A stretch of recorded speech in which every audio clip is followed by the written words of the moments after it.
base here. The Eagle has landed. Rocket Tranquility, we copy you on the ground. New possibilities are opening up for scientific cooperation between countries.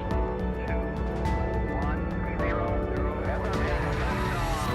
Liftoff. American return to space as Discovery clears the tower. Discovery, go and throttle up. Discovery, roger. Go for deploy. Thanks, everybody in the shuttle program. The crew is go for launch. Roger. Nice to be in orbit. We have followed in their footsteps to get us where we are today.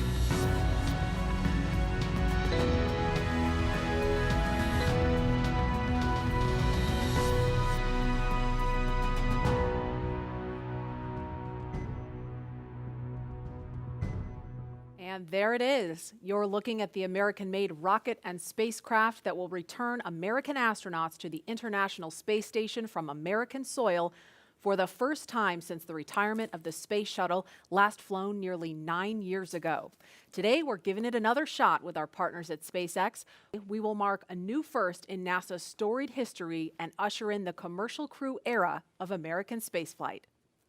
At 3:32 Eastern Time this afternoon, NASA astronauts Doug Hurley and Bob Behnken are expected to lift off from Pad 39A aboard SpaceX's Crew Dragon spacecraft atop a Falcon 9 rocket. It will mark SpaceX's first ever flight with crew and the beginning of a new chapter in human spaceflight. We have teams all over the country covering the action, from SpaceX headquarters in California, Mission Control in Houston, and our social media desk in Washington, and of course, right here in Florida. Today's mission will be Crew Dragon's second test flight and its first test with humans. NASA is going to turn the crew over to the SpaceX team. And once that happens, there are a series of key milestones to complete as we count down to T0. The first one is suit up. Now, the suit up room is located in NASA's Neil Armstrong Operations and Checkout Building, or the ONC. Here, the SpaceX team is going to help the astronauts put on their suits and perform key suit checkouts. From there, the next step is crew walkout. The astronauts are going to leave the ONC building for final goodbyes with friends and family gathered outside of the facility before they head out to the launch pad. And following final goodbyes, the crew will get in a Tesla and begin the roughly 20-minute drive to Pad 39A. Now, once at the pad, the crew will ascend the fixed service structure in order to board the spacecraft in a process we call crew ingress. During ingress, the SpaceX team will run a series of checks to ensure the suits, seats, and the vehicle interactions are all functioning properly. And after all the vehicle and crew checkouts are completed, the SpaceX closeout team will close Dragon's hatch with Bob and Doug safe inside. About 40 minutes before launch, the crew access arm, which is that long suspended walkway that the astronauts are going to use to board Dragon, it's going to retract away, followed by the arming of the launch escape system. Once the arm is retracted and the escape system is armed, that's when propellant loading on the Falcon 9 rocket will begin. About 5 minutes before liftoff, Dragon will be configured for what we call terminal count. This is when Dragon's onboard computers take control of the vehicle. Crew Dragon and Falcon 9 will lift off from Pad 39A, carrying astronauts Bob Behnken and Doug Hurley. Roughly 12 minutes after liftoff, Dragon will separate from Falcon 9's second stage, enter its activation phase, and begin using its own onboard propulsion system to carry Bob and Doug to their destination, which is the International Space Station. At SpaceX, and we are so honored to be NASA's partner in returning humans to space from the shores of Kennedy Space Center. 10 years ago, we sent the Dragon that's displayed right behind us on its first orbital demonstration flight, and I speak for all of us here at SpaceX when I say we could not be more excited to finally be sending humans to the International Space Station. At the moment of liftoff, we will transfer authority over Dragon from our firing room in Florida to Mission Control here in Hawthorne. Mission Control will have insight and command of Dragon systems for the entirety of this upcoming mission. And since Dragon is a highly autonomous vehicle, our teams in Mission Control will be continuously monitoring the health and performance of the spacecraft through the entire duration of its journey. That's from liftoff all the way until Dragon splashes back down on Earth. While there are a number of people on headset here in Mission Control right behind us, the mission director is the one in charge. It's also where the SpaceX Core, which stands for Crew Operations Responsible Engineer, who's essentially the voice talking to astronauts throughout their flight, will reside. Dragon and Falcon 9 together have years of operational experience, or what we refer to as flight heritage. SpaceX has successfully completed 22 flights of Dragon to and from orbit since 2010, and that includes 21 trips to the International Space Station. And to get us where we are today, not only have we conducted thousands of hours of testing, but we've also enhanced and added a number of safety features to Dragon. One of the most important safety features on Crew Dragon is the launch escape system. It's a huge advancement in the safety of human spaceflight, and SpaceX was able to demonstrate the system in 2 important tests. The first one coming back in 2015 with the pad abort test, which we're watching some video back from right now. And then a little bit more recently, last January of this year, the in-flight abort test. Dragon's launch escape system is outfitted with 8 Super Draco engines that are integrated directly into the spacecraft body. This enables Dragon to separate from Falcon 9 and carry astronauts to safety in case of an emergency on the launch pad or all the way up to orbit. And in addition to the launch escape system, SpaceX has completed over 80 parachute tests, which includes nearly 30 tests of just the upgraded Mark III parachutes that's flying on today's vehicle. And that's to ensure a safe landing back on Earth, even in the unlikely event that one of those 4 main parachutes fails. And we can't forget the significance of our first demonstration mission just last year, which itself was an end-to-end flight test to and from the International Space Station, just no actual humans on board. Suit up is just beginning now, and there is our first look in the room. There's astronaut Doug Hurley getting into his spacesuit, and he's being helped by one of the suit technicians there. So this is our first look in the room. Again, Doug Hurley, he has flown into space 2 times before. He was the pilot on STS-127 and 135. And there's a wider shot. You can see astronaut Bob Behnken also in view now. Bob is to the right of your screen, and he also flew on 2 shuttle missions. Bob is a native of St. Anne, Missouri. So if you're watching from Missouri, especially St. Anne, wave hi, there's Bob. And Doug is from Appalachian, New York. He was born in Endicott, considers Appalachian his hometown. I know a lot of people there because I'm from there too, so if you're watching from upstate New York, shout out to you there too. This is so cool to see. Leland, this must bring back memories for you. It does, but you know, it's a little different than when I was suiting up, because there were Apollo era lazy boys that were sitting in and leaning back in, and now they're in these really incredible sleek suits, as well as these the seats that are actually the same seats that are in the Crew Dragon vehicle, and that's pretty amazing. Yes, these seats are basically ground support equipment seats. They're pretty much the same as the ones in the vehicle, as Leland said. So what they're doing right now is strapping the crew into the seats to prepare for the 2 big checkouts that they're doing right now. They're going to do a comms check, a bidirectional comms check, where they're going to check that the microphones that are inside of the helmets that the crew are wearing, that the suit techs can communicate with them bidirectionally. And they'll also do a leak test, which is a pressure test where they'll pressurize the spacesuit. So the suits are much more than just futuristic looking outfits. They do look like they come from a sci-fi movie. But they, as we described, they're designed to connect directly into Dragon seats to provide communications, cooling, and the ability to pressurize if necessary. A moment ago, you may have seen one of the suit technicians attaching a big white umbilical to the leg of the suit. That is the way in which the communications and the airflow, all of that is happening through that umbilical, which is connected to the seat. So right now, as you can see, the team is getting the crew all buttoned up in their 5-point harnesses and getting ready for those checkouts. Closer look at the veteran Marine Corps fighter pilot and spaceflight pioneer.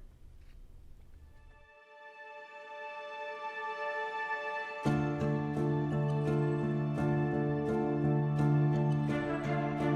excited? Very excited. Yeah, very excited. You feel ready? Still pumped? Oh yeah, I think we're ready. I think we're certainly ready. Joining the SpaceX Demo 2 test. He is a Marine Corps colonel and test pilot. He was selected as an astronaut in 2000. He piloted Space Shuttle Endeavour and Atlantis for STS-135, the final Space Shuttle mission. Introducing NASA astronaut Doug Hurley.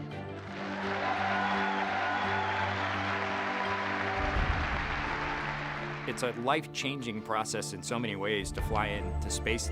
It's just overwhelming in some respects. Just the sensations, the rumbling, the shaking, the acceleration.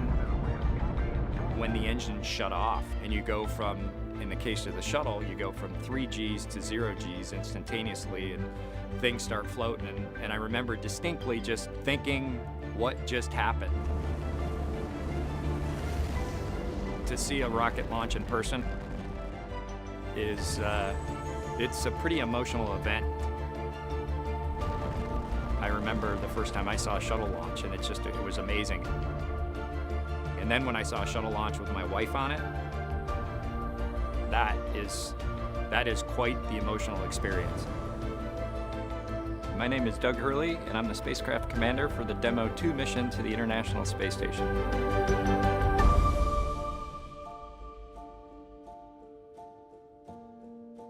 We are doing the first crewed flight for NASA and for SpaceX. So this is the test flight to prove end-to-end from launch to docking to ISS operations and then entry, descent, and landing. This will be the first time the Dragon had a crew on board, and so there's a myriad of objectives we want to achieve for this mission.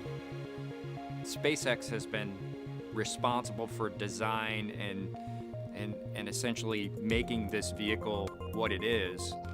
What the astronauts bring to the table is the crew-vehicle interface. What would work on orbit, what might not work on orbit, what would definitely work. To be able to just have the entire integrated team that's going to support us getting to and from space station, talking together, working through the challenges that simulators typically throw at you. It was really neat being part of it. It's just been an incredible undertaking to see where we've come just in the last 5 years that Bob and I have been a part of this, and to be, shortly flying to the International Space Station with the Crew Dragon. It overwhelms you to think about how many people have, in some way, shape, or form, touched this program and this vehicle to get us to this point. And we are the lucky ones that get to fly it, but we certainly not for 1 second take for granted the amount of effort that so many other people had to put into this to make it successful. For Doug personally, he's worked so hard, through his entire life, to get to where we are right now. As a test pilot, this would be the dream to fly a new vehicle. So it makes me so happy to see that he gets to be part of this mission, the spacecraft commander. I'm just glad to see his hard work and his dreams come true for that. It's been a long road in a lot of ways for not only us, but certainly for all the folks that work in the commercial crew program, as well as SpaceX in our case, just working to get to this point. It's been a huge amount of sacrifice and time away from home, but the fruits of our labor are coming to fruition. Introduction to the Joint Operations Commander for Demo 2, you see to the left of your screen there, former Air Force flight test engineer Bob Behnken.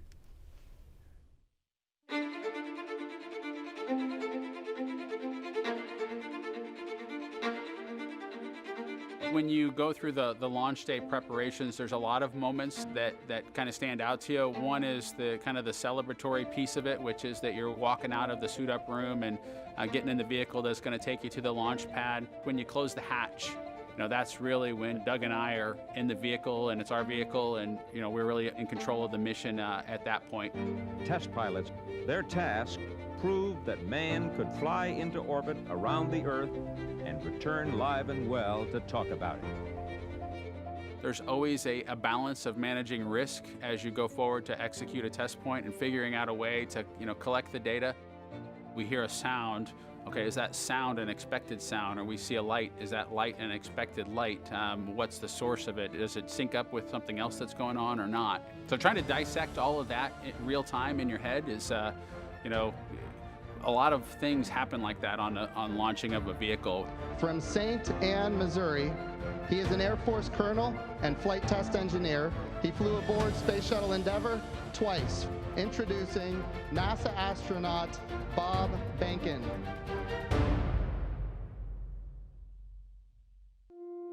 My career at NASA has kind of spanned a couple of decades at this point. I arrived with the class of 2000, went through the training program, primarily focused on the space shuttle and the International Space Station, learning those systems. Having launched a couple times on vehicles, you know, the second time was definitely different than the first time.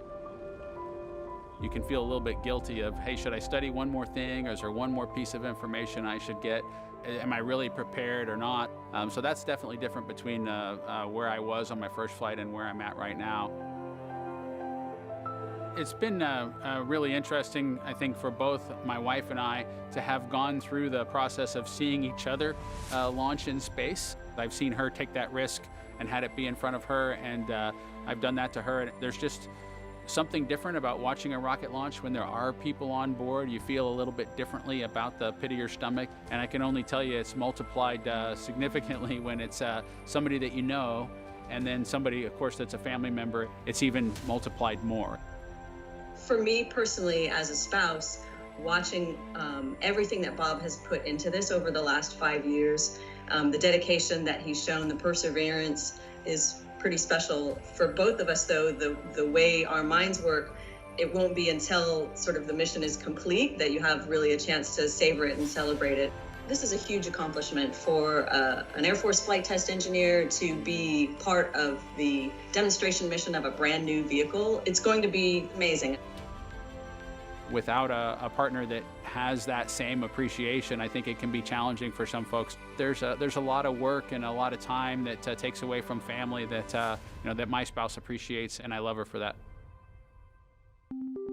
Really, my role on the Demo 2 mission is to make sure that we get this vehicle tested and evaluated so that we can move on to more operational missions at the International Space Station. We've got a lot of objectives on board the vehicle that we need to accomplish to really make sure that it's good to go. We'll make sure all those systems are working during the test flight so that the future missions will have them available even if they don't plan to utilize them. Through years of the NASA team, I'm helping to share that experience and teaching them the lessons that we've learned by going through this. Now there's another capability in the U.S. besides NASA to operate something of this magnitude. When is the last time humans launched on a new vehicle? Certainly on the American side, it's been several decades. Now we're in a time when we've got multiple vehicles under development. It's a great time from a space exploration time frame just to see all that happening, and it's because of this nurturing of the environment, being able to pull in a wider group of people who can contribute towards human spaceflight. It's a super cool time. On a deeply personal level, I'm really excited that my son is get to get a chance to see me launch into space. Being an astronaut has been a little bit of an abstraction thing for him because he's seen me do it in old videos, but he hasn't seen me do it for real. And so I'm excited for him to see this launch. I want to thank the entire Commercial Crew Program team that's worked together to get to this point where we've got vehicles in the launch pad ready to head to the International Space Station.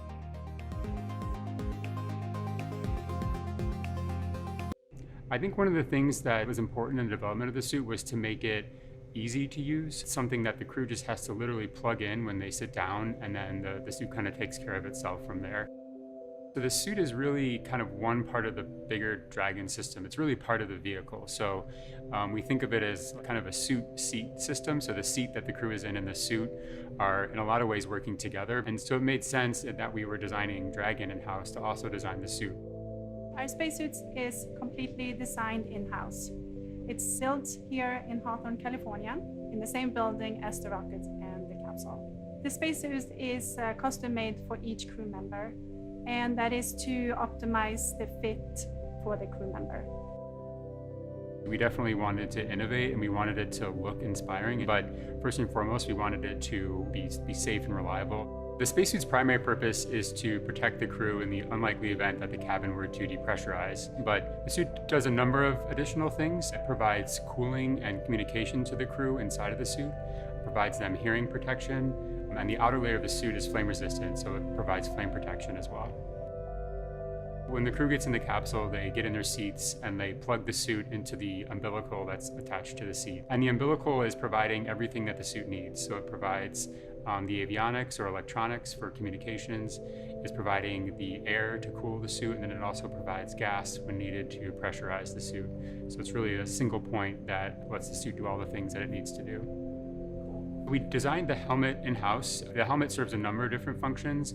Obviously, it's protecting the crew's head and it's retaining gas like the rest of the suit, but it also houses the microphones as well as the valves that are regulating pressure in the suit.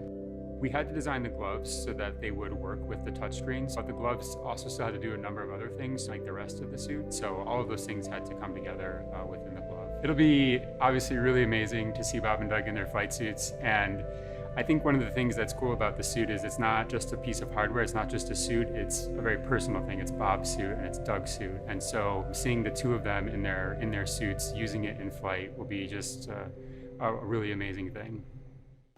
Absolutely.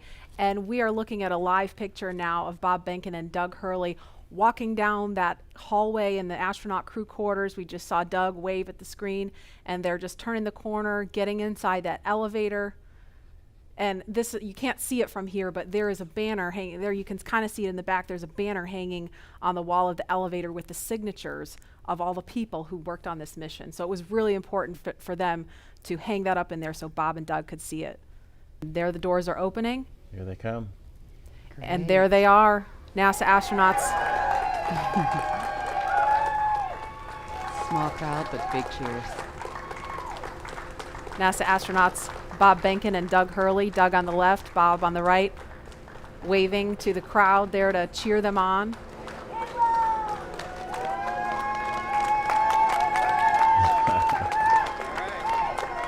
And there are their families right in front of them. The virtual hugs, a very special moment. Fist bumps.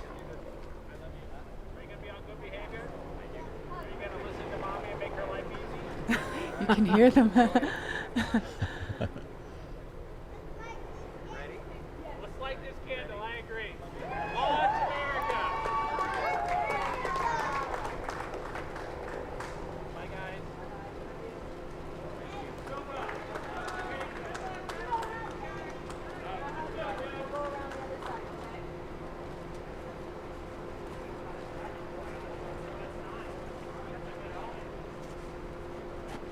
Now they are getting into the Tesla Model X that's going to take them to the launch pad, being strapped into their seats. Their suit techs are attaching their umbilicals, so integrated into the Teslas. These are not just any Tesla you can just buy off the web or at a Tesla dealership. They've been outfitted with cooling units, and that white umbilical, similar to what you saw in the suit room, that umbilical is being connected to the suit to provide cooling air to the astronauts while they're on the way to the pad. And those Falcon wing doors are closing. Super sleek. A rapid departure from the Astro van. Yes, I would say so. And their flight surgeon is in the front seat in the passenger side, taking the journey along with them. As I mentioned last time, we always think about the technology and the rockets, but this is what it's all about. The families coming together, supporting the families, us working together as a team to ensure they get up there safely and back home safely for their families.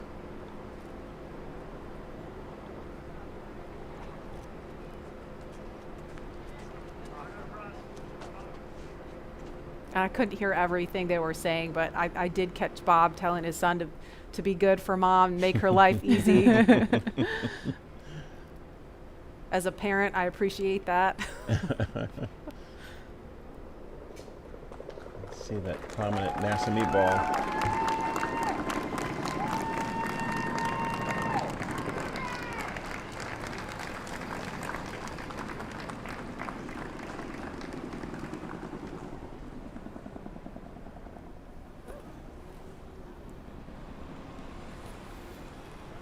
Now, as we watch the convoy begin their journey to Pad 39A, to our SpaceX and NASA family who over the years made this mission a reality and who have worked this launch campaign up to this point, we have you here in our thoughts.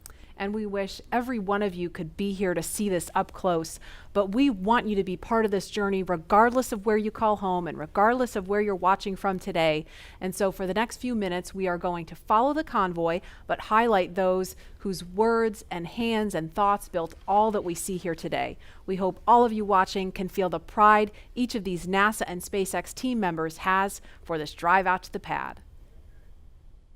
That group of people, I mean, we saw all those different groups of folks from NASA and SpaceX, from all different walks of life that have come together to make this happen. And that was just a small fraction of them. Look at that shot. That's so cool. Wow. A little thumbs up from, I guess that's from Bob. Yeah, and you know, it took a little bit of creativity to get this shot to happen. We have a chase vehicle that's on the other side of the road, which is of course shut down, so we could get a camera in there and follow them out. So we are really thankful to Kennedy Space Center Protective Forces for helping us make that happen, so we could see Bob and Doug all the way out to the launch pad.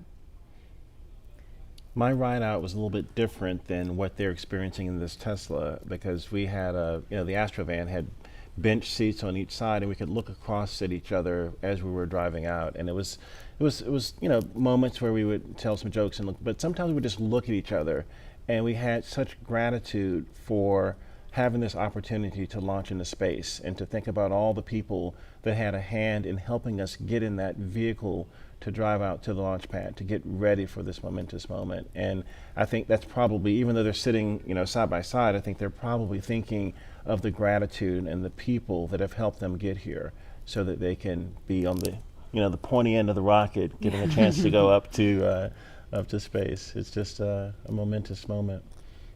And they're listening to some tunes too, I heard, right, Lauren? Yeah. There are at least 3 songs on their playlist that are super interesting. The first is AC/DC's Back in Black. You know that one. Yeah, well, who doesn't? Right. Another one that they're listening to is the elevator music from the Blues Brothers film, The Girl from Ipanema. And, of course, they are also listening to the Star Spangled Banner, the Army French Horns version. And we, as astronauts, truly appreciate all the support, all the social media feeds, and we think about, our families. We saw Megan and Karen there with their sons, wishing Doug and Bob well wishes and Godspeed as they head off in these Teslas to Launch Pad 39A that launched the Apollo astronauts. And I think, this is just one of those moments where everyone in this country is coming together to wish them well, to get them to space safely. It's a really great day. And they are just now on Saturn Causeway. They just made that right turn onto Saturn Causeway. So to the right of the screen, that building is the Operations and Support Building 2. And on the left, it's out of view right now, is the Vehicle Assembly Building, that iconic building that processed the Space Shuttle and Saturn V rocket also.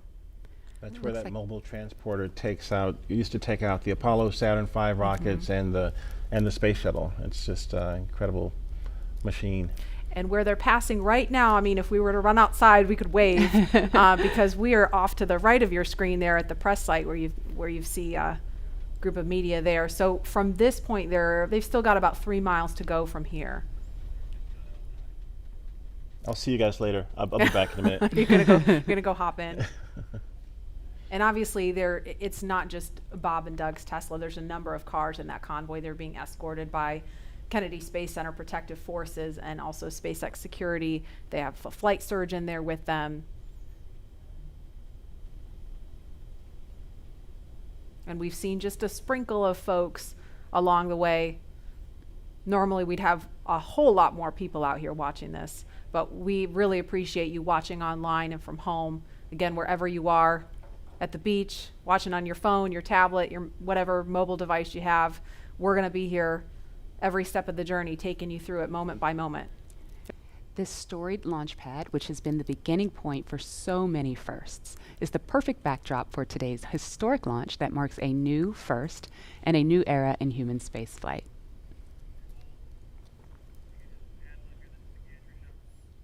And here's a view from our gantry near the Launch Complex 39A. So we've got another view of the convoy going by here. if I had to count up all the cameras we have all over the place for this, I'd be here all day.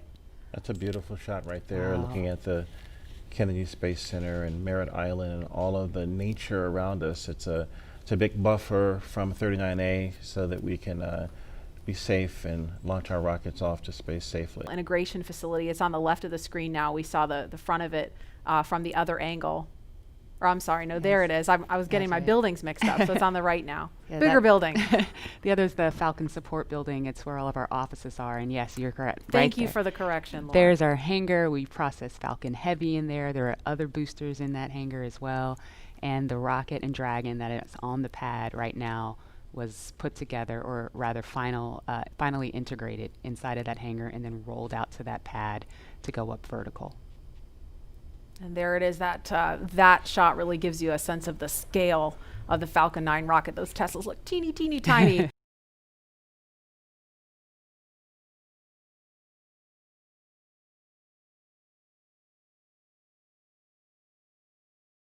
Of course, we saw them pull up in the Teslas, and there they are. Looks like they've already gotten out of the car, and they are walking up to the elevator that will carry them all the way up to the 255-foot level, and then they'll have a couple of steps to get up to the level where the crew access arm is.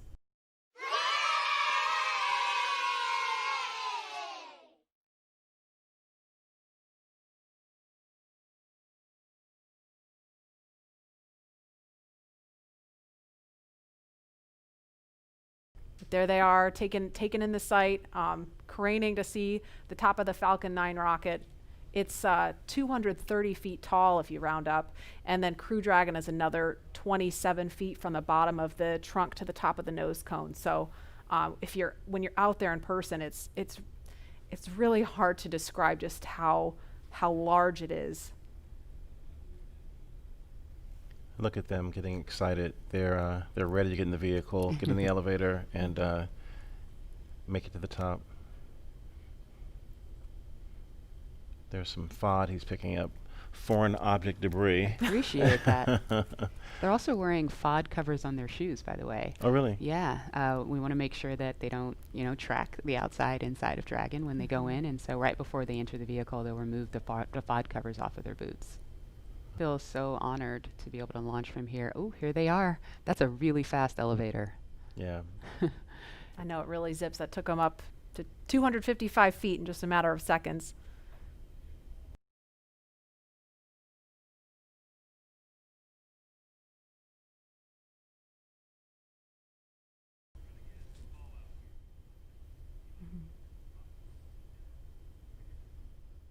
And we should hear a call any moment that the crew has arrived at the pad as they make their way up the stairs, and they're headed to the crew access arm now.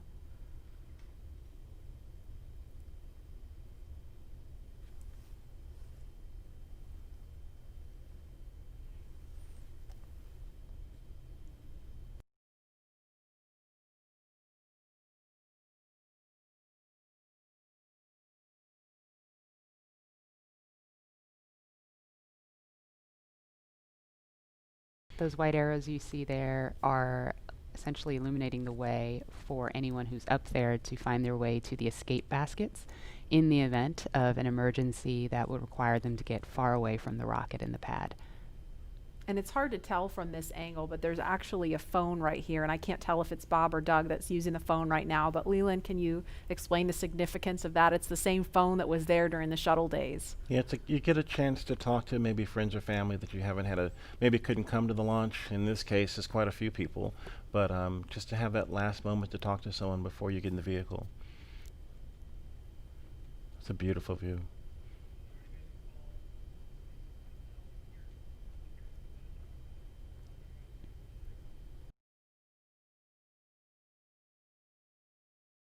Shortly after we begin to regularly fly NASA astronauts to and from the space station, SpaceX will also begin flying private passengers to station and beyond using Dragon. That's right. NASA is enabling up to 2 private astronaut missions to visit the station each year, just as part of our support of the economy in low Earth orbit. It's one of the many ways NASA's working to just open up access to outer space for companies to manufacture products in microgravity, for any new commercial modules in space, and really just to enable more people to be able to explore the stars firsthand. And the more people out there exploring the stars, the closer we become to becoming a multiplanetary species. Earlier, we showed you a first-hand look at where you would train if you were to fly with us on board Dragon, but now let's take a peek inside of the spacecraft itself.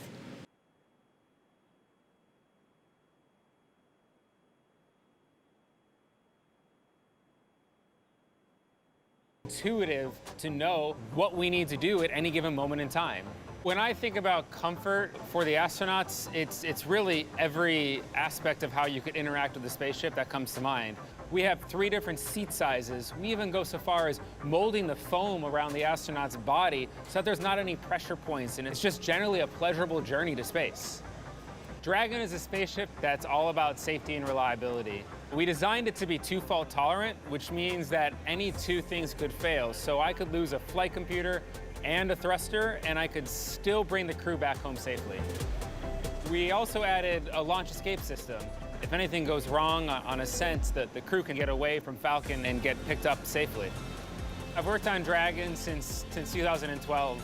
When I see Dragon lift off, I think I'm going to feel a buildup of emotion of 8 years of working with some of the best engineers and technicians across the country that put their heart and mind into making this incredible moment happen for everybody. All right, so that was a detailed look inside Dragon. Here's a live look at 2 astronauts about to climb right in. If you're just now tuning in, you're watching our coverage of the mission known as Demonstration Mission 2 or Demo 2. 2 days, SpaceX and NASA are going to be sending people into orbit on a mission to the International Space Station from U.S. soil for the first time since 2011. Bob Behnken and Doug Hurley are the NASA astronauts flying today, and you can see them right there on screen. They are just right next to their ride up to space. Right, as Leland and Lauren were mentioning earlier, they do have stuff on their suits to protect from FOD, and they have FOD covers on their boots, as they mentioned, as well as on their umbilical port on their suits. And that needs to be removed before they can ingress. Minutes. The crew has arrived at the White Room, and its ingress is in progress on schedule. Just listening into the nets and hearing those updates live. But yes, once the FOD check is complete, they can enter, which is happening live on your screen right now.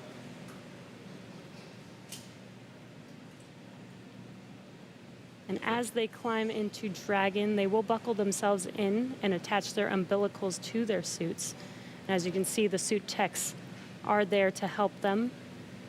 Minutes as the clock continues to count down, all systems are go for launch. All right, thanks, John I. And as we watch Bob and Doug get buckled into their seats, I'm joined once again by SpaceX's Jessica Jensen, just to kind of walk through everybody what made Dragon a 21st century spacecraft. So first off, thanks for coming in today. I know you got to come in for a launch. That's always tough. Of course.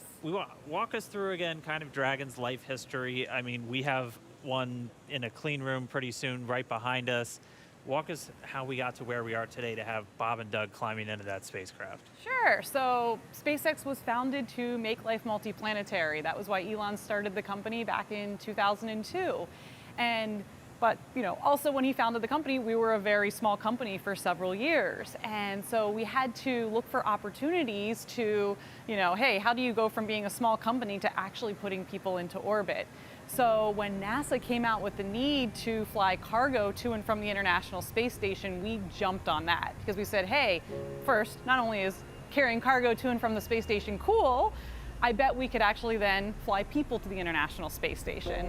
And hey, for 8 years now, we've been flying cargo. Yeah. And then now we have transitioned over into flying crew and cargo together. So that's basically been the evolution of Dragon, and it's been awesome. And I know when we see Falcon 9, we get to talk a lot about reusability. Everyone is very familiar with the first stage coming back down and how cool that looks. Dragon is also designed with some reusability. In fact, you've flown Dragon multiple times, or you've flown Dragons multiple times to the space station. How does reusability factor into Dragon's life cycle? Yeah, so I'll actually talk a little bit about both, because one thing I think everyone always thinks about reusability and, hey, it saves money or that's great, but reusability actually improves your reliability. So when we get Falcons back and when we get Dragons back, either after one mission or multiple mission, we can do all these detailed inspections on them. And that's super important because when you fly a vehicle, you can only have so many sensors on it. You can't put a sensor, every single inch of a rocket or a spacecraft. And there's already way more than I think anybody realizes. Exactly. But so, especially for rockets that wind up in the ocean, some people don't have any idea of what they actually went through. So the fact that we get all the hardware back, we were able to inspect literally every square inch of it and make small design changes that actually improve reliability for the whole fleet. So even though Bob and Doug are on a brand new rocket and a brand new spacecraft, those spacecraft are actually more reliable based on the knowledge we've learned from reusability. We've walked people through a lot of the new systems on Dragon. What are just some of the cool things that are maybe beneath the surface that people don't know about with Dragon? So I think one of the coolest things is the autonomous docking system. And what that is it's basically we have, GPS sensors on Dragon, but then we also have cameras and imaging sensors such as a LiDAR on basically the nose cone or the front part of Dragon as it's approaching the space station. And all these sensors are feeding data back to our flight computer to say, hey, how far away am I from the space station? What's my relative velocity to the space station? And then that feeds into the flight computer, which has algorithms written by our engineers to say, okay, based on how far away you are in your rates, here's how you fire the thrusters to most effectively get to the docking target. And I think that's just super cool. Well, I mean, we're all waiting for our cars to drive ourselves to work, and for Bob and Doug, that's exactly what it's doing for them. Exactly. And what I think is so cool is the computer does this just like flawlessly. It's easy.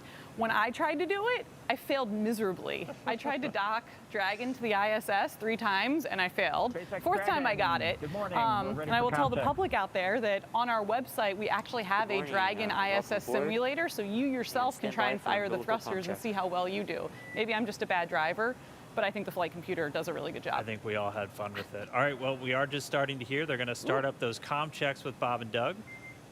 CDR, PLT, comm check, umbilical. So let's listen in. CDR, loud and clear. PLT, loud and clear. Core, loud and clear. Umbilical comm check complete. Stand by for ground station comm check. Jessica, thank you so much for walking us through some of the really cool updates, the upgrades. Did you have any other cool stuff besides? Let's see. So I don't know if you guys can see, but we have the Dragon clean room here. And one of the coolest things is it is right on the main floor of our main building. So thousands of employees walk by here all the time and get to see Dragon in its final processing before it goes to the Cape.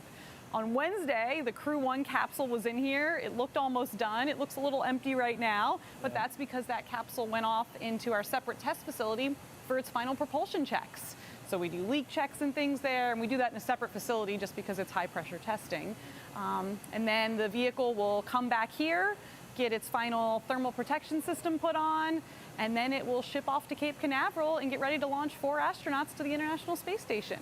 I mean, what's it like to see it? Because when you see the first initial pressure vessel, it looks nothing like the final thing. So what's it like to just kind of watch it go through and you just see little bits get added on, and then the next thing you know, it's a whole spacecraft? Yeah, I mean, that's what's so amazing. I'm so impressed. You know, when you look at a machine, you're like, how does this ever get built? How do people ever do this? And it really is just step by step, one piece at a time. Each piece has its critical function, and you get to watch that being built right in front of your eyes every day when you come to work. Dragon, SpaceX, we are ready and initiating seat rotation. Dragon copies.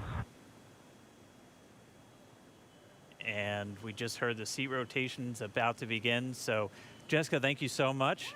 Cool facts about Dragon for everyone to listen in on, and we can see the seats start to rotate now. Pretty soon, Bob and Doug will be in their launch configuration, and they'll be ready to go.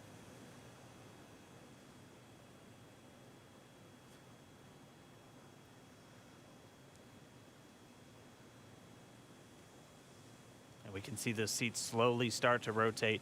Again, they're in this down position just to make it easier to climb in and out of Dragon. They'll rotate to this launch position to put their backs a little bit more parallel to the ground. It makes taking the G-force a little bit easier for the crew on the way uphill, but most importantly, positions those touchscreens directly in front of them, which is just their gateway into Dragon. Dragon, SpaceX, seats are in the launch position. We copy.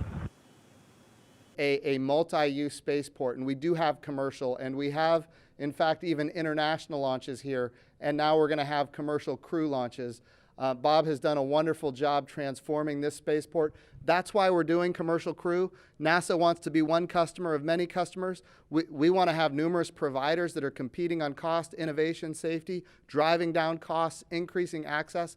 But even better today, when I took this job just a few short years ago, our budget at NASA was around $19 billion. The budget request that President Trump gave us for next year is $25 billion. We are in a great position because the president is committed to space exploration. Of course, he's committed to the Space Force. We haven't had this much support for space since John F. Kennedy, and we've got bipartisan support. Everybody wants to see the Artemis program be successful. Everybody wants to see not just the next man, but the first woman on the moon, and that's what we're building here. Yeah, it's key to it all is that bipartisan support, and of course, what the work that Bob's been doing here. You can see the commercial activity all around this place. We're going to get to some questions on social media real quick that our audience wants to find out. So the first question is from James on Twitter, and he asks, what is the hardest part of going to space? And we're going to have to give that question to Bob. Well, Daryl, nothing's hard if you prepare for it. And what we are afraid of is stuff we don't have knowledge about.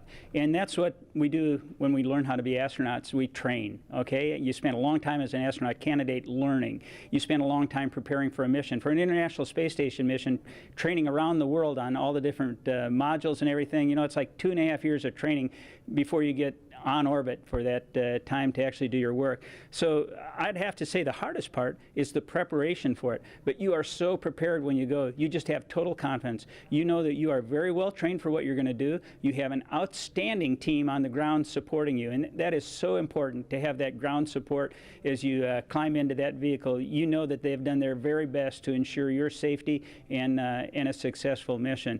But after that, it's a piece of cake, except no simulator on Earth can prepare you for what those guys are going to feel. It's better than a cat shot off an aircraft carrier. I believe it. Maybe one day I'll get to try.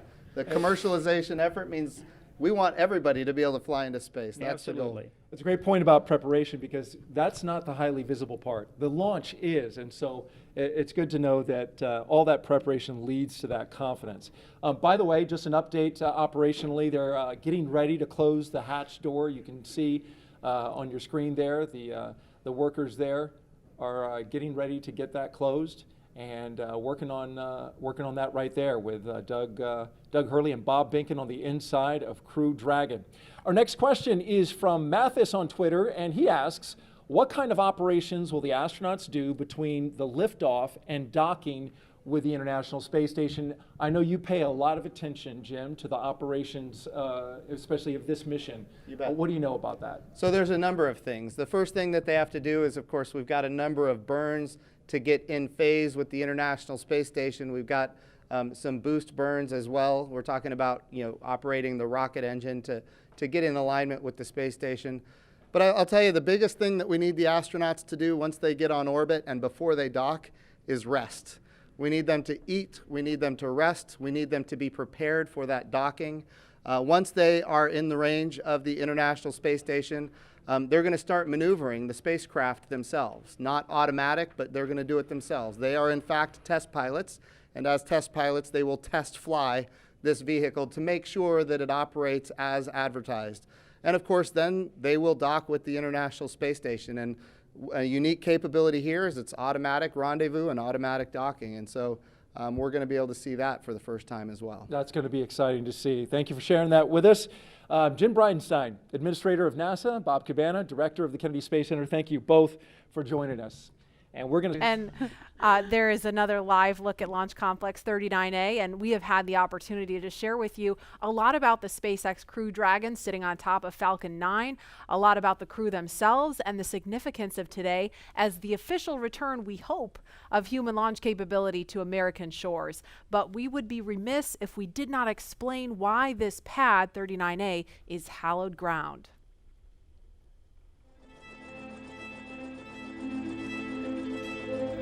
We're go, same tight, we're go.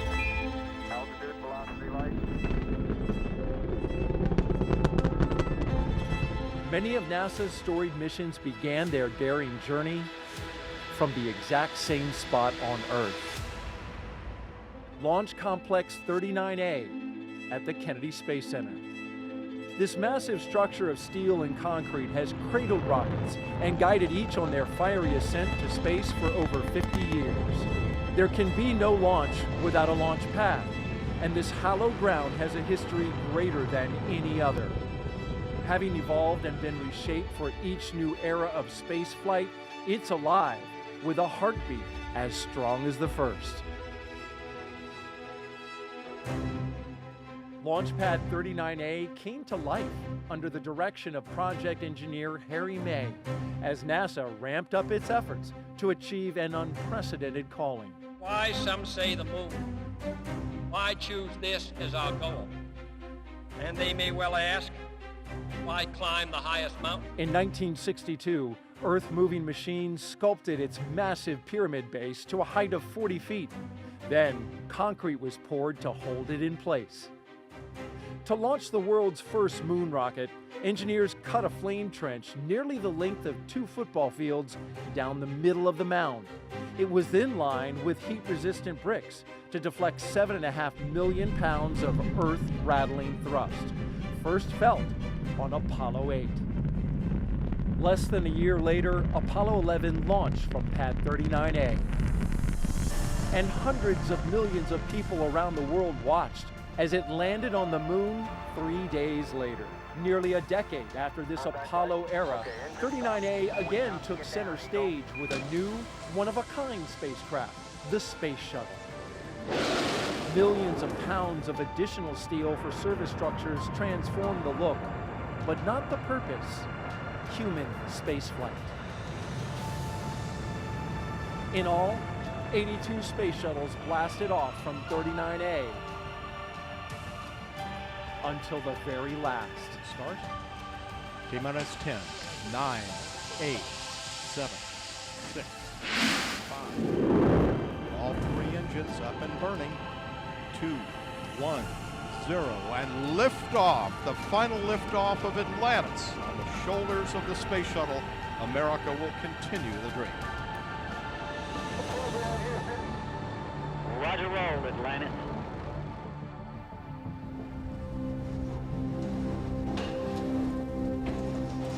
With the fleet retired, demolition crews removed the shuttle-era hardware to clear the way for NASA's monumental decision to lease this historic launch site to the private company SpaceX. Today, its sleek and modern design supports a family of rockets that has advanced the commercial age of American spaceflight. Now, 50 years after it first sent humans to the moon, this historic spaceport stands ready for the next wave of human exploration.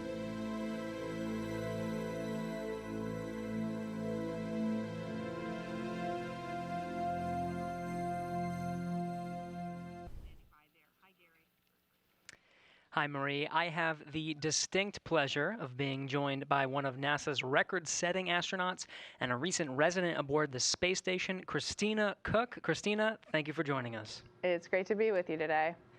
Christina, we're coming up on 20 years of continuous human presence on the International Space Station, and you were one of those humans. What's it like to see a new milestone like this launch unfold after so much history already? You're right, so much history indeed, and it's just been great to watch it all unfold. I think for me, the most exciting thing is how NASA is not only innovating in what we do, exploring the universe, pushing the boundaries, getting knowledge on the space station, bringing it back to Earth for benefits here, but in how we do it. We're innovating in the implementation of those goals and of our mission. And what that means is that bringing in the private sector, bringing in a commercial space economy for low Earth orbit, means space is going to be more accessible and more innovative. And it's just an awesome new era of history to be able to witness. You hold the record for the longest single stay by a female astronaut in space. What's it like living aboard for so long? Well, it is truly a privilege every single day. I have to say it's a beautiful thing to look down on the Earth and to be able to kind of contribute to a space program that you yourself have held in such high regard your entire life. I would say that the biggest challenge going into sort of those longer times is remaining vigilant. The engineers make it so easy to live on board the space station. Sometimes you forget you're actually surrounded by such a hostile environment. So remaining vigilant both day to day to have that appreciation that you wake up with every day, and then also being vigilant, knowing that things could take a turn for the worse at any time, and you have to be ready to react to that. So it's a great privilege, but it also comes with great responsibility.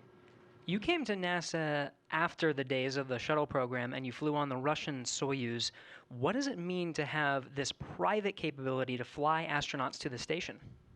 Well, I think it's just a great innovation in terms of our partnerships. You know, when we started out, it was individual countries pursuing space exploration. We brought in the international aspect of it, and now we're really folding in that commercial aspect, bringing the innovation of all of our American industrial power and recognizing that the more partnerships we have, the more accessible, the more innovative space exploration can be. So it's an awesome time, and it brings with it so much more capability into the program as well. So it's not only how we're doing it, but it's what it brings. We're looking forward to having this transportation from private companies. How does it help you do your job in space? You know, I think one concept that we have in NASA for safety and to mitigate risk is called dissimilar redundancy. And here now we're bringing up a whole second way of getting crew to the International Space Station and getting cargo, last-minute cargo. So we're increasing how much science we can do on board the space station by twofold. We're increasing how we can, you know, our options for getting items up, stowage items, supplies, provisions, science experiments. So we're really just banking on the extra redundancy to make the program that much more robust. We're watching Bob and Doug go through the final phases of preparing for this launch. What's going through your mind so close to liftoff? Oh, it is such a great day indeed. You know, it's interesting because I think it's not so much what is going through your mind, but what's not going through your mind. You know, you're not thinking about all the things could go wrong. You're thinking about enabling success by doing what you've been trained to do.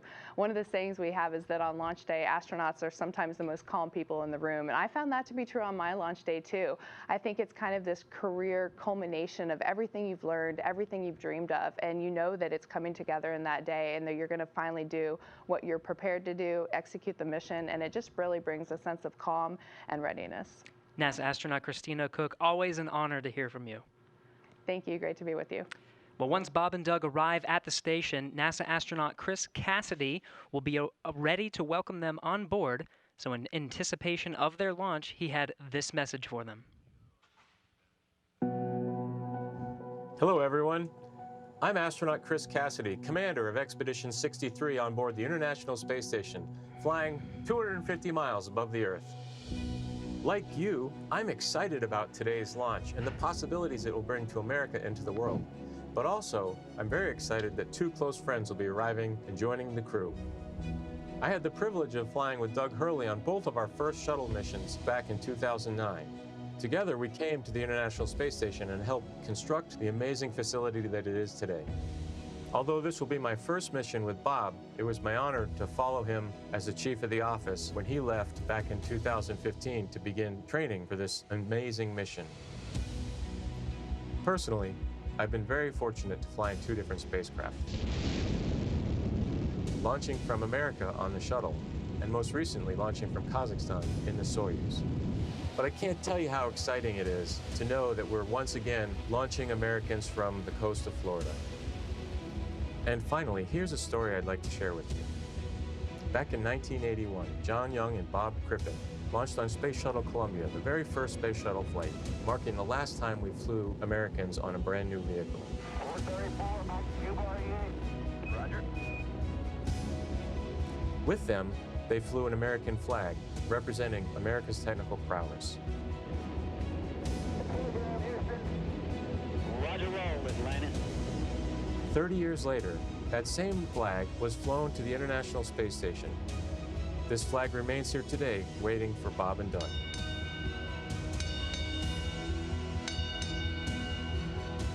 Our flag means so many things to our country, and this small piece of America represents what we'll be able to achieve together. We'll never stop exploring. And so Bob and Doug can take this very special flag home to Earth, where it awaits its next journey to the cosmos. In a few years, the first Orion crew will take this flag with it around the moon. All of this starts today. I'll be watching outside the window along with everyone else in America and around the world.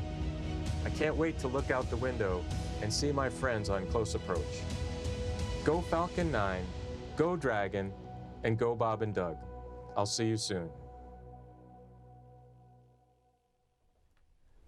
With Mars as the end goal, how does all of this get to that end point? You bet. No, and I think that's what's so important about the Artemis program, right? Our long-term vision is to get to Mars, but you know, when you think about Artemis, everything that we're doing at the moon is helping us learn, prove out capabilities and technologies, work through the right mission durations, understand how we utilize the resources of the moon potentially to go further onto Mars. So the technology, the science, the exploration, architecture that we're putting together, each and every piece of it is helping us learn a little bit more, prove out a little bit more so we can take that next giant leap to Mars.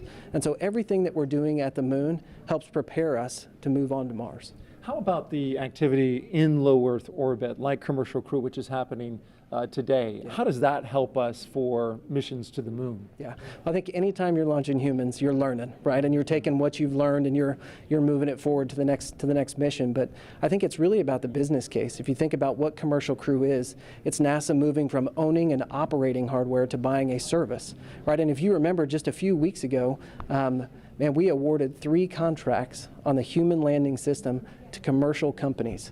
And so we're hoping that we move to a day where we're actually buying a service to get our astronauts back and forth to the moon.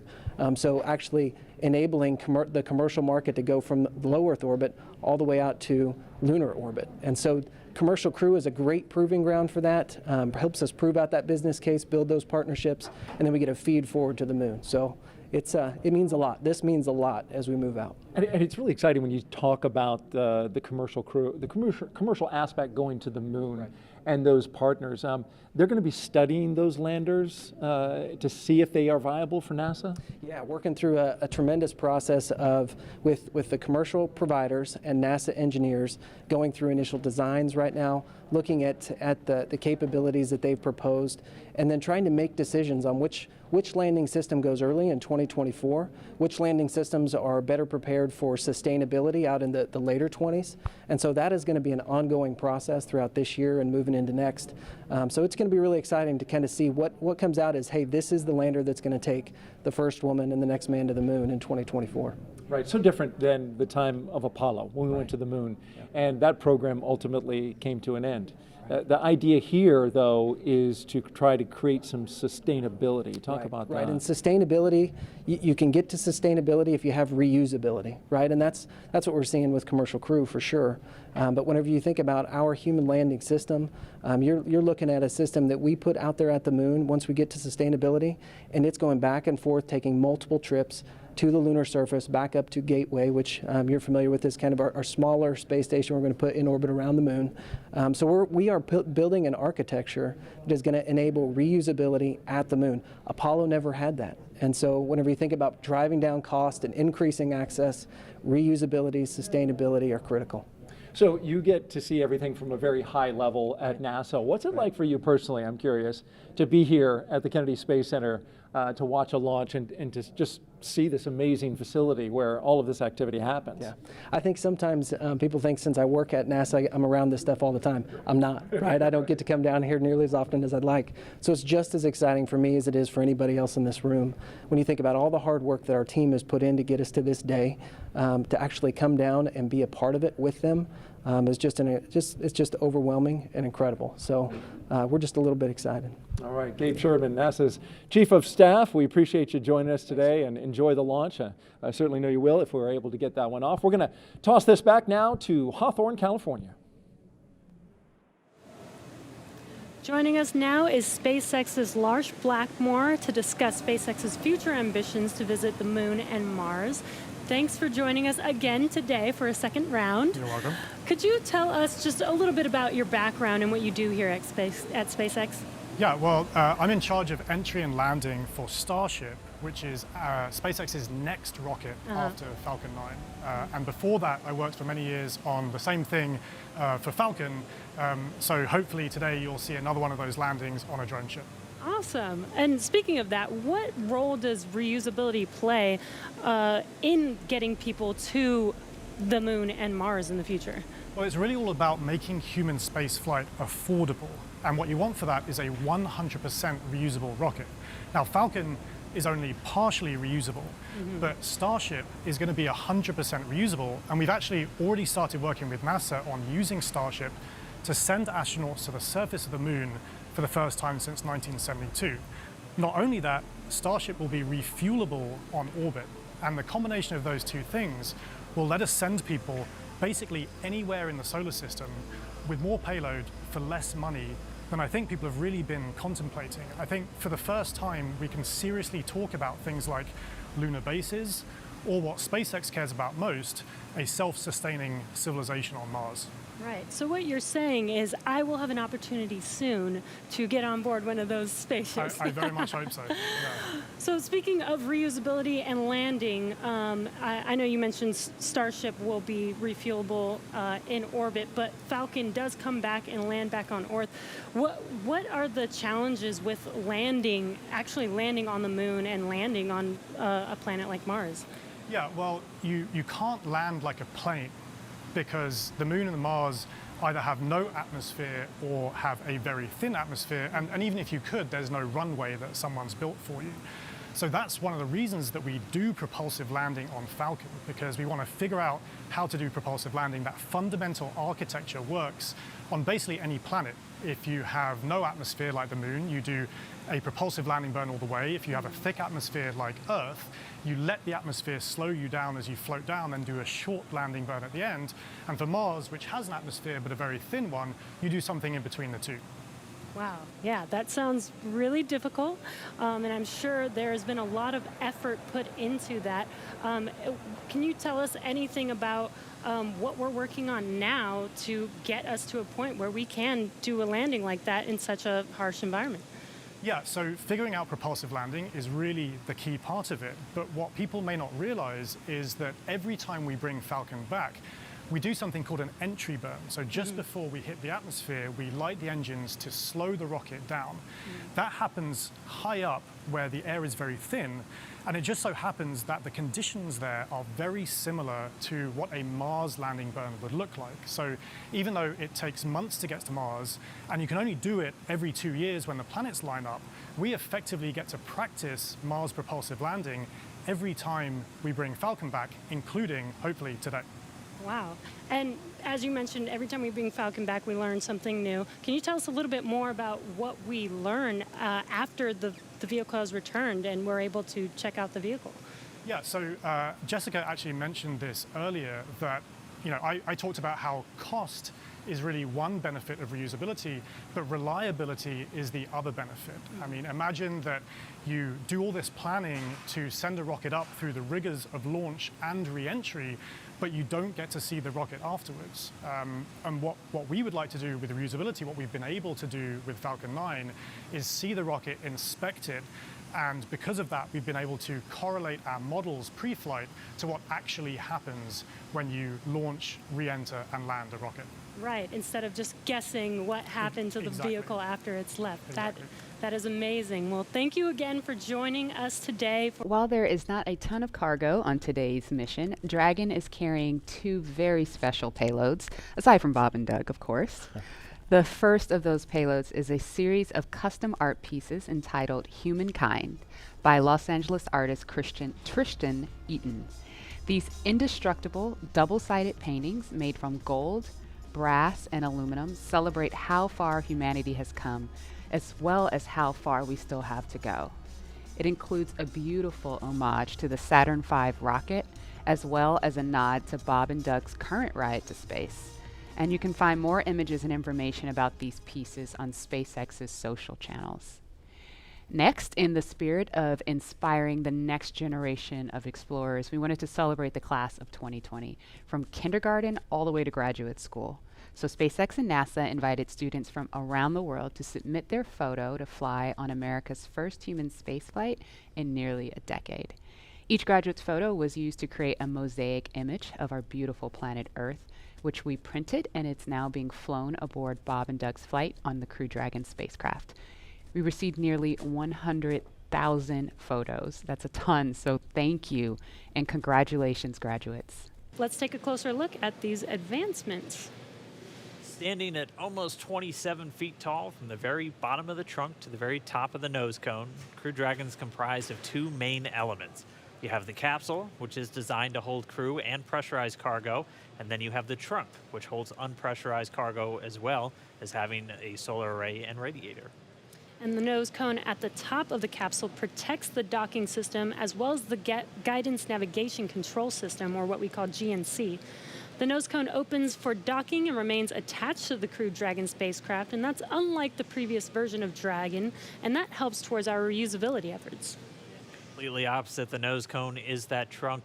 It has attachment points for Falcon 9, the Dragon capsule, and it can hold cargo.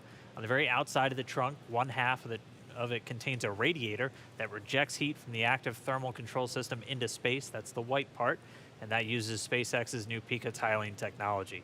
The other half contains the solar cells used to charge the spacecraft's batteries. Reminder on hold and launch escape protocol. For non-urgent no-go conditions, brief the CE or LD, and they will approve aborting launch auto-sequence and proceed to launch abort. For urgent issues affecting the safety of the operation, operators shall call hold on the countdown net. Launch control will immediately abort the launch auto-sequence and proceed to the launch abort auto-sequence. Operators shall also advise launch director whether structural break or fire is imminent or occurring per Dragon manual escape flight rules. A reminder on fire alarm instructions. In the event of a fire alarm, key operators previously briefed will remain at their post while the alarm is evaluated. In the event that personal safety is threatened, evacuate to the south-facing emergency exit, which leads directly outside. At this time, weather is go for launch.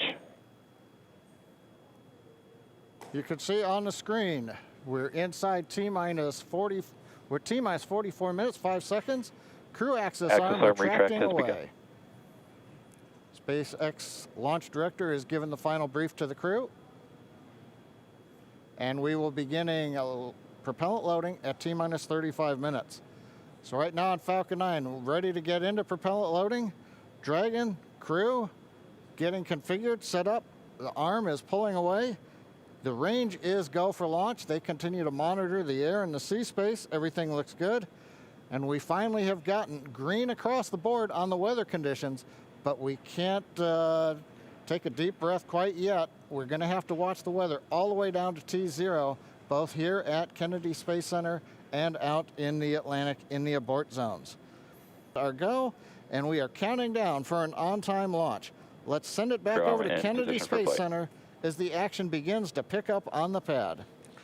Dragon, SpaceX, you are go for Section 7, close visors and arm launch escape system. We will put Section 7 in work, visors come in close.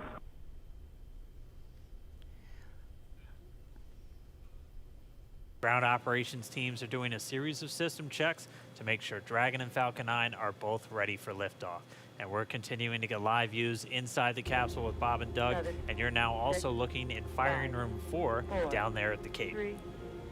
Once we hit T0 and a successful launch occurs, we will watch Falcon 9 and Dragon make their ascent until the Falcon 9 first and second stage separates and sends Dragon on its way to the space station. And at this point, mission operators will prepare Dragon for on-orbit operations, where the vehicle will execute a series of burns that gradually raise its orbit to align more closely with the space station, as you can see in this animation. And just after putting Dragon into the same orbital plane as the station, the teams will get ready for Dragon's approach and docking maneuvers. The next Dragon will make its approach and actually dock with the space station. And this is a very different process from what we've seen with Dragon cargo deliveries in the past, which use a process called berthing. Berthing requires a spacecraft to approach the station and then stop so a crew member can maneuver the station's robotic arm to capture the spacecraft. Docking on this version of Dragon can be done autonomously with no crew on board the station. It's typically a faster process, both when arriving and leaving, but it does still require pinpoint accuracy to approach safely. Once captured, a spacecraft then gets attached to a common berthing mechanism, the same type of port that we use to connect each of the modules on the station together. It's a little bit slower of a process, but the hatches are significantly larger than the docking ports, which makes them perfect for bringing up those really big cargo items. Dragon will spend up to 120 days docked before preparing to return home. Following successful completion of Dragon's test objectives and cargo loading operations, the crew will close the cabin, perform final system checks, and configure the vehicle for undocking. Once the automated undocking sequence is complete, Dragon will complete 2 departure burns using its Draco engines, pushing it away from the space station. And next up on the trip, deorbit entry and landing, or splashdown, which is going to cover all the operations following that final departure maneuver. It's going to include events like the trunk separation, closing of the nose cone, a deorbit burn, and then eventually as they get into the atmosphere, the deployment of the drogue and the main parachutes, and all of that ends with splashdown right off the Florida coast. At that point, teams from SpaceX will move in with their recovery ship, grab the capsule out of the water, and work to get Bob and Doug out of Dragon after a successful mission in space. In order to help you get ready for today's historic mission, know that we're with you, have an amazing flight, and enjoy those views of our beautiful planet.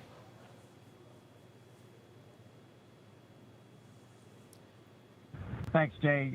It is absolutely our honor to be part of this huge effort to get the United States back in the launch business.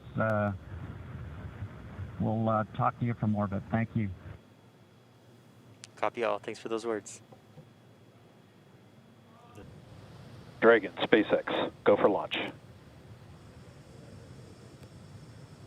SpaceX Dragon, we're go for launch. Let's light this candle.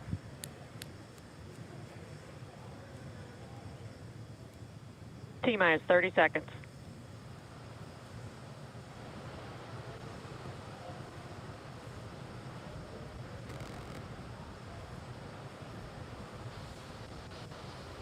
Stage 1 tanks pressing for flight. T-minus 15 seconds. 10, 9, 8, 7, 6, 5, 4, 3, 2, 1, 0. Ignition. Liftoff of the Falcon 9 and Crew Dragon. Go NASA, go SpaceX. Godspeed, Bob and Doug. America has launched. And so rises a new era of American spaceflight, and with it the ambitions of a new generation continuing the dream. 20 seconds into flight, stage 1 propulsion is nominal.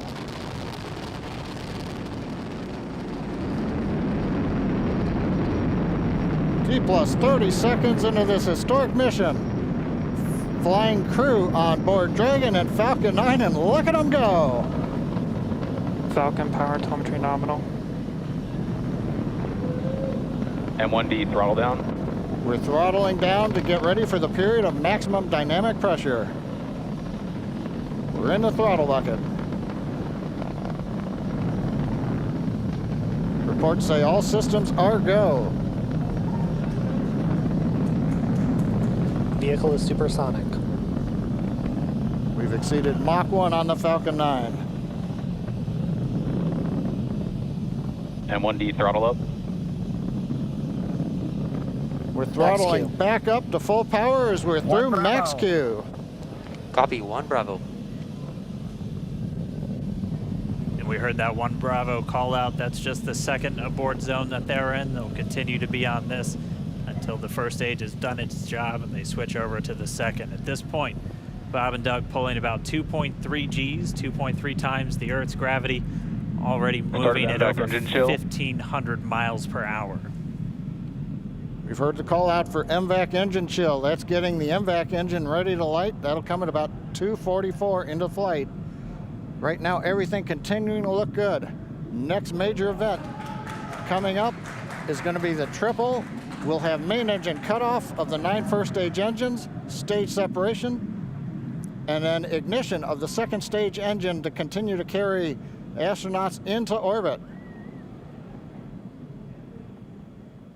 Coming up in about 20 seconds. M1D throttle down.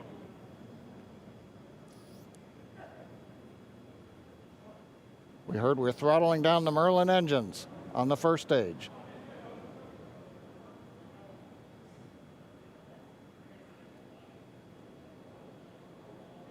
And we have Miko. Miko. 2 Alpha. Falcon stage separation confirmed. Copy 2 Alpha. MVAC ignition.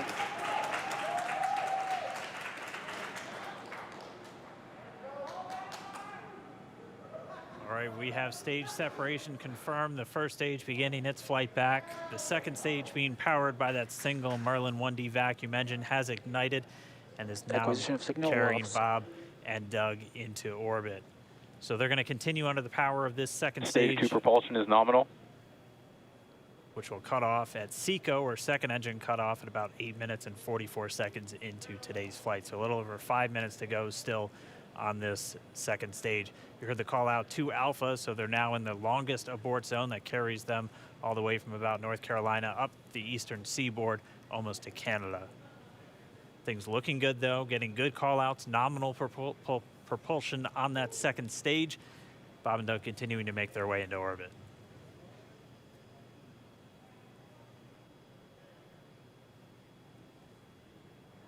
Dragon SpaceX nominal trajectory. Acquisition of signal in Bermuda. SpaceX Dragon nominal trajectory. All right, here in nominal trajectory, so Dragon pointed in the right direction, continuing to make their flight uphill.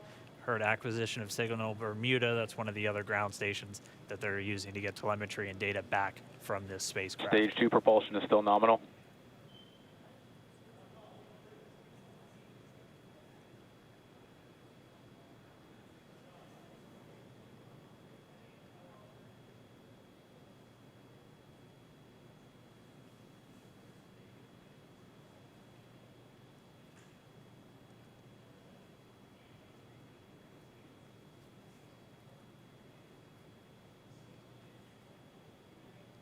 A little over 4 minutes, 40 seconds into the flight. Bob and Doug flying at more than 5,600 miles Dragon per hour. SpaceX nominal trajectory. Already almost 200 miles downrange from the Kennedy Space Center. Nominal trajectory continuing.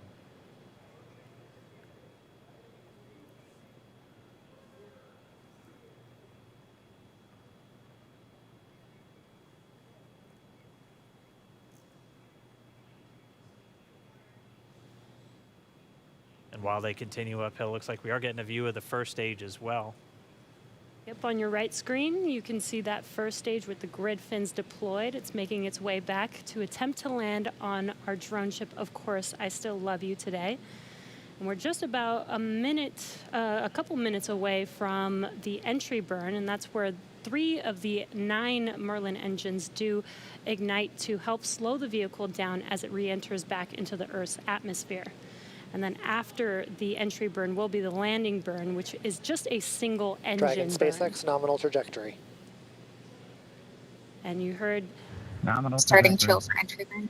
There's that call out. They are still on a nominal trajectory on Dragon, still on second stage, and that's that MVAC engine on second stage on your left screen.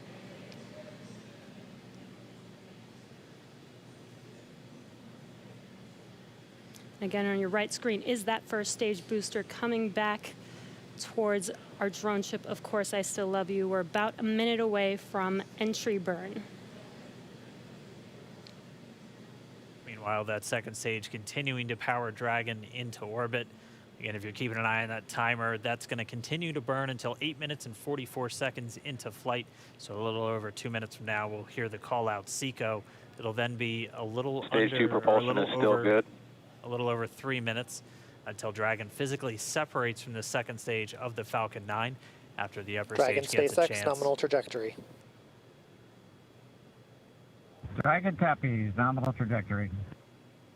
Continuing to check in with Bob and Doug as they are on a nominal trajectory. Just about 10 seconds away from that first stage, starting that entry burn on your right screen. We should be able to see that view live. Stage 1 entry burn startup.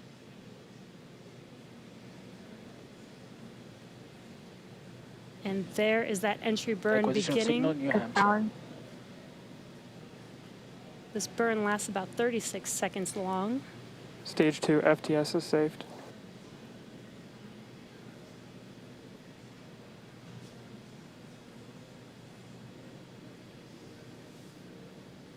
While that entry burn continues, we're just about a minute away from SECO. We'll have a number of events all happen in rapid succession. It'll be the second engine cutoff. Stage 1 we'll entry be burn looking for shutdown. that stage 1 landing burn shortly after. Yeah, actually, just within a few seconds of each other. It's such a cool view on your left screen, seeing Bob and Doug on Dragon. Right now, you can see the displays that they are seeing right now themselves. Terminal guidance. MVAC throttle step. We are coming up 25 seconds or so away from SECO, or second engine cutoff. This is also the point where Bob and Doug are experiencing their highest G-force. We're seeing the counter tick up to right about 1.8. Copy, Shannon. You heard Shannon, so that just means they're in their final abort zones. If they were to abort at this point, it would either be an abort to orbit or to land off the coast of Ireland. Standing by for second Stage 1 landing cutoff startup. confirmation. MVAC throttle step. MVAC shutdown. Stage 1 landing learn. Confirmation of SECO's second engine cutoff. Now we are waiting for our first stage to make its way to our drone ship. Of course, I still love you. Dragon SpaceX nominal orbital insertion. Launch escape confirmation system is disarmed. nominal Dragon orbital copy. insertion. Nominal Stage orbital 1 landing leg insertion. deploy. And what you're seeing on your screen is a live view of our drone ship, where our first stage will be coming down. Looks like we lost that live view, but we'll wait for confirmation of that landing shortly here. Falcon 9 first stage successfully landed. And aboard there you full can see on your screen, Falcon 9 has landed. This is the first Falcon 9 to carry Acquisition of signal humans to Newfoundland. orbit, so very exciting for us. And as you can see on your right screen, Bob and Doug are still making their way to their targeted orbit. M1D to recovery 1. So exciting today. M1D. It doesn't stop. It does not stop. All right, we did hear again that call out, good orbital insertion, so that means Falcon 9 and Dragon right now exactly where they're supposed to be. M1D to FRC on recovery 1. And it's right at about 12 minutes This is FRC. when Can you Dragon will switch over to separate. ECF9?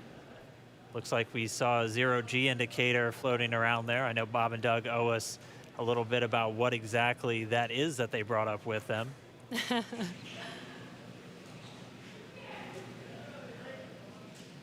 And before separation, before Dragon initiates separation from the second stage, they do make sure to they do ensure that the vehicle is not spinning and it is in good condition before we separate.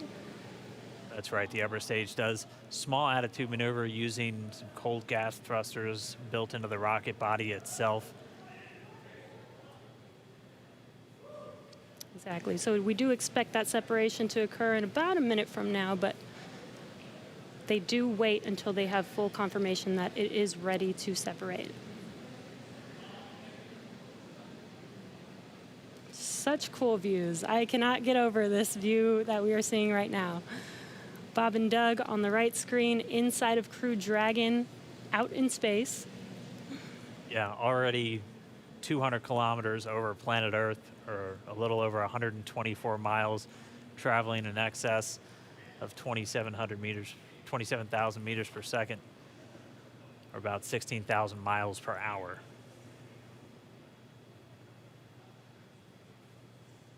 So again, we're just standing by. That separation event should be coming up shortly. Then they'll begin a series of checks on the Draco thrusters that are going to be used to maneuver and then power Dragon on its flight to the International Space Station. Standing by for separation. Expected loss of signal, Wallops. It sounds like we had an expected LOS loss of signal with one of the ground stations. Waiting for confirmation now of that setup. Dragon separation confirmed. Dragon separation confirmed. There is a great view right in front of you Countdown of 1 Dragon December. separating. Separation confirmed. And there's that call out Dragon is now officially making its way to the International Space Station today. Dragon SpaceX, with that separation call, we have a few words for you from our Falcon 9 team. Standing by. Dragon, Chief Engineer on Dragon to Ground. Bob Doug, on behalf of the entire launch team, thanks for flying with Falcon 9 today. We hope you enjoyed the ride and wish you a great mission. Thanks, Bala. Congratulations to you and the F9 team for the first human ride for Falcon 9, and it was incredible. Appreciate all the hard work, and thanks for the great ride to space. Copy all. Bala and Mike, proud of you guys and the rest of the team. Thank you so much for what you've done for us today, putting America back into low Earth orbit from the Florida coast. Copy all. Good luck. Godspeed.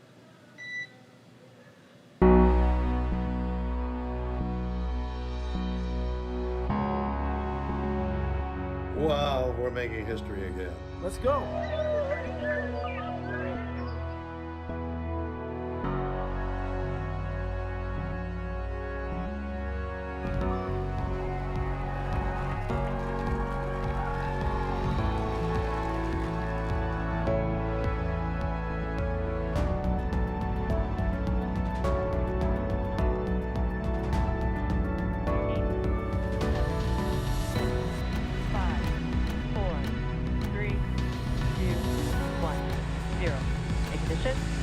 Liftoff of the Falcon 9 and Crew Dragon. Go NASA, go SpaceX, Godspeed, Bob and Doug.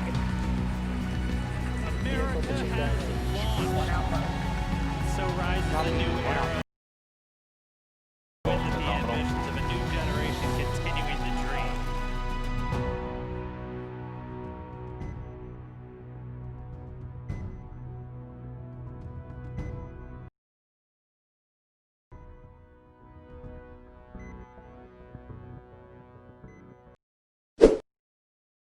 Give us a like, subscribe,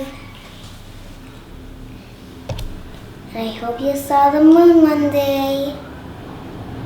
Do your worksheet, dot to dot, 1 to 100.